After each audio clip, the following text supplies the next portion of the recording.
আমি তোমায় ভালোবাসি। মুজিব ছিল একজন মানুষ, খুব স্বাভাবিক একজন মানুষ ছিল। শান্তিতে নোবেল বিজয়ী বাংলাদেশের সন্তান ডক্টর মোহাম্মদ ইউনূস আগামী 10-15 বছরে বিএনপি জামাত বলে কোনো দল বাংলাদেশে আর টিকবে না। এটা এমডি পদের জন্য পদ্মা সেতুর মতো সেতুর টাকা বন্ধ করেছে, তাকেও আবার পদ্মা নদীতে দিয়ে 2টা চুবড়ি দিয়ে উঠাই নেওয়া উচিত। মরহুম শেখ মুজিবুর রহমান সহ জাতীয় নেতৃবৃন্দের প্রতি শ্রদ্ধা নিবেদন করছি। জিয়া খুনি, খালেদা জিয়া খুনি, তারেক জিয়া খুনি। আমাকে উনি পদ্মা নদীতে চুবানোর জন্য পরামর্শ দিয়েছেন, 2বার চুবাতে হবে, যেন আবার খেয়াল রাখবে যেন। কেউ যদি বলেন শেখ সাহেব নাস্তিক কমিউনিস্ট, আমি বলবো তুই মিথ্যা বলছো, সে একজন মুসলমান। একসময় জিয়াউর রহমানের নাম নিশ্চিহ্ন করে দেওয়ার জন্য সর্বাত্মক চেষ্টা করেছিল ফ্যাসিবাদ আওয়ামী লীগ। জিয়া আন্তর্জাতিক বিমানবন্দরের পরিবর্তে শাহজালাল আন্তর্জাতিক বিমানবন্দর করা হয়, কিন্তু একটু লক্ষ্য করে দেখলেই দেখা যায় শাহজালাল আন্তর্জাতিক বিমানবন্দর নামকরণের পিছনে ভিন্ন উদ্দেশ্য লুকায়িত রয়েছে। বিশ্বের প্রায় সব জায়গায় আন্তর্জাতিক বিমানবন্দরের নামগুলো খুবই সংক্ষেপে ব্যবহার করা হয়, তাই বিদেশিরাও শাহজালাল আন্তর্জাতিক বিমানবন্দর না বলে হাসিনা আন্তর্জাতিক বিমানবন্দর বলে থাকে। এই লেখাগুলোর দিকে একটু লক্ষ্য করে দেখুন। সূক্ষ্মভাবে গোপনে হাসিনা নিজের নাম বিশ্ব দরবারে পরিচিত করার জন্য জিয়া আন্তর্জাতিক বিমানবন্দরের পরিবর্তে শাহজালাল আন্তর্জাতিক বিমানবন্দর করেছে, যাতে অন্য মানুষেরাও কোনো প্রতিবাদ না করে। আওয়ামী লীগ নিজেদেরকে জনগণের কাছে যতই শো আপ করার চেষ্টা করুক না কেন, জনগণ তাদের শো আপ দেখে আরও ক্ষিপ্ত হয়েছে এবং তাদের কর্মকাণ্ডকে ঘৃণা ভরে দেখেছে। শেখ মুজিবুর রহমান সম্পর্কে এদেশের কোনো মানুষেরই কোনো সময় কোনো বিরূপ প্রতিক্রিয়া কখনোই ছিল না।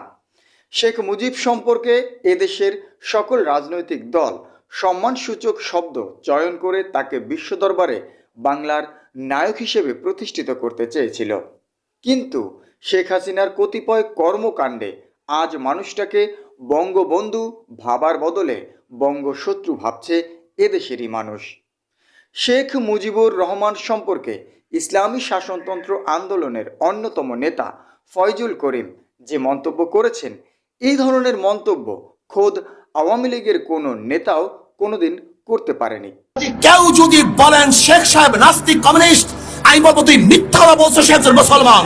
শেখ মুজিবুর রহমান, তার বাবা শেখ লুৎফর রহমান, লুৎফর রহমানের বাবা শেখ আব্দুল হামিদ, শেখ আব্দুল হামিদের বাবা শেখ ইকরামউদ্দিন, শেখ ইকরামউদ্দিনের বাবা শেখ বুরহানুদ্দিন, শেখ বুরহানুদ্দিনের বাবা শেখ জানে মাহমুদ ওরফে টেকনি শেখ, শেখ টেকনি শেখের বাবা জনাব জহির শেখ, জহির শেখের বাবা জনাব দরবেশ আব্দুল আউয়াল,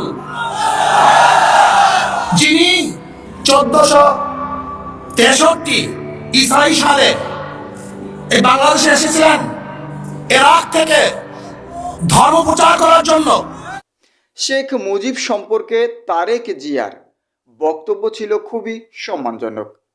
শেখ মুজিব সম্পর্কে বিএনপির পরিবারের পক্ষ থেকে কখনোই ক্ষোভ বা খারাপ মন্তব্য করতে শোনা যায়নি। শেখ মুজিব ছিল একজন মানুষ, খুব স্বাভাবিক একজন মানুষ ছিল, এবং একজন মানুষ ছিল বলেই সে মারা যাবার পরে, সেই জন্যই যখন তার এলাকায় আমি গিয়েছিলাম, তার কবর আমি জিয়ারত করেছিলাম। শেখ মুজিব সম্পর্কে বিএনপি চেয়ারপারসন বেগম খালেদা জিয়া সুন্দরভাবেই মন্তব্য করতেন। মরহুম শেখ মুজিবুর রহমান সহ জাতীয় নেতৃবৃন্দের প্রতি শ্রদ্ধা নিবেদন করছি। কিন্তু অপরদিকে এর বিপরীতে শেখ হাসিনার পুত্র সজীব ওয়াজেদ জয় জিয়াউর রহমান সম্পর্কে বাজে মন্তব্য করতেন। আগামী 10-15 বছরে বিএনপি জামাত বলে কোনো দল বাংলাদেশে আর টিকবে না। শুধু শেখ হাসিনার পুত্র জয় না, শেখ হাসিনা নিজেও জিয়াউর রহমান সম্পর্কে খুবই কুরুচিপূর্ণ বক্তব্য দিয়ে থাকতেন তাকে নিয়ে। জিয়া খুনি, খালেদা জিয়া খুনি, তারেক জিয়া খুনি। গত 5ই আগস্ট শেখ হাসিনার পতনের পর বাংলাদেশের রাষ্ট্র ক্ষমতায় অধিষ্ঠিত হন নোবেল বিজয়ী ডক্টর মোহাম্মদ ইউনূস সাহেব। ডক্টর মোহাম্মদ ইউনূস সাহেব কিন্তু আজও পর্যন্ত শেখ মুজিব, জিয়াউর রহমান সহ অন্যান্য যত সকল নেতারা আছেন তাদেরকে নিয়ে কখনোই তিনি কোনো বাজে মন্তব্য করেননি, করার প্রশ্নই ওঠে না, কারণ তিনি একজন শিক্ষিত মার্জিত ভাষী লোক। কিন্তু বর্তমান বাংলাদেশের অন্তর্বর্তীকালীন সরকারের প্রধান উপদেষ্টা ডক্টর মোহাম্মদ ইউনূসকে নিয়ে শেখ হাসিনা অত্যন্ত বাজে মন্তব্য করতেন বিগত দিনে, তাকে নিয়ে সর্বোচ্চ খারাপ মন্তব্য করতেন, বর্তমানেও তিনি করছেন। আমাদের এটা এমডি পদের জন্য পদ্মা সেতুর মতো সেতুর টাকা বন্ধ করেছে, তাকেও আবার পদ্মা নদীতে দিয়ে 2টা চুবনি দিয়ে উঠাই নেওয়া উচিত, মরে যাতে না যায়। একটু পদ্মা নদীতে 2টা চুবনি দিয়ে সেতুতে তুলে দেওয়া উচিত। পদ্মা সেতুর অর্থ বন্ধ করলো ডক্টর ইউনূস। আমাকে উনি পদ্মা নদীতে চুবানোর জন্য পরামর্শ দিয়েছেন, 2বার চুবাতে হবে, যেন আবার খেয়াল রাখবে যেন মরে না যায়। আমার নাম ধরে তো উনি ডাকেন না, উনি বলেন রক্তচোষা, শুরু করেছে ঘুষখোর সুদখোর, এটা নিয়ে আমাকে বলতেন, এখন বলছে আমি মানুষের রক্ত চুষি।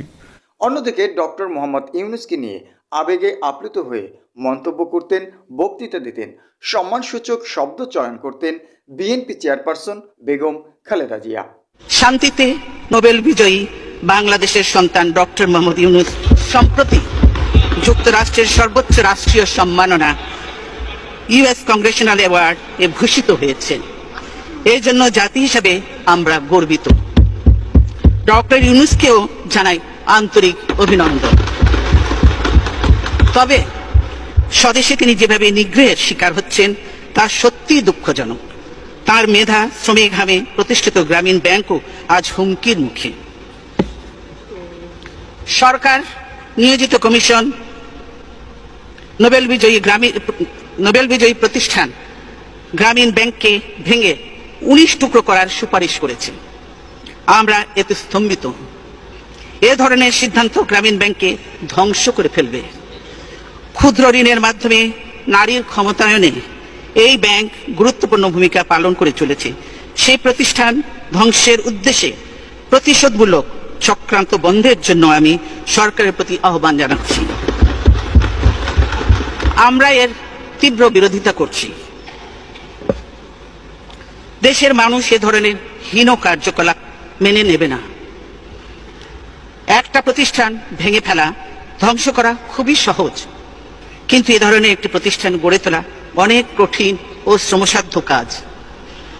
গ্রামীণ ব্যাংকের ওপর রাষ্ট্রীয় কর্তৃত্ব আরোপের অপচেষ্টা চলছে। আমরা এরও তীব্র বিরোধিতা করি।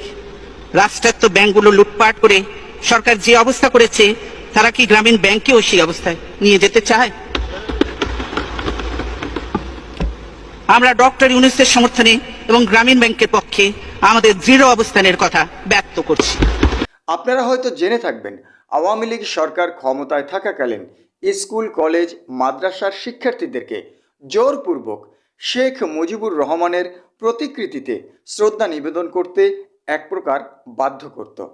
বাবা আমি তোমায় ভালোবাসি, চরণ চুমিতে বাবা গো বাবা তোমার কাছে আসি গো বাবা আমি তোমায়। ইসলামের দৃষ্টিতে এটাকে শিরক বলে গণ্য করা হয়। এ সমস্ত কর্মকাণ্ড করে শেখ হাসিনা নিজেকে এবং নিজের পিতাকে ইতিহাসের পাতায় সংরক্ষণ করে রাখতে চেয়েছিলেন।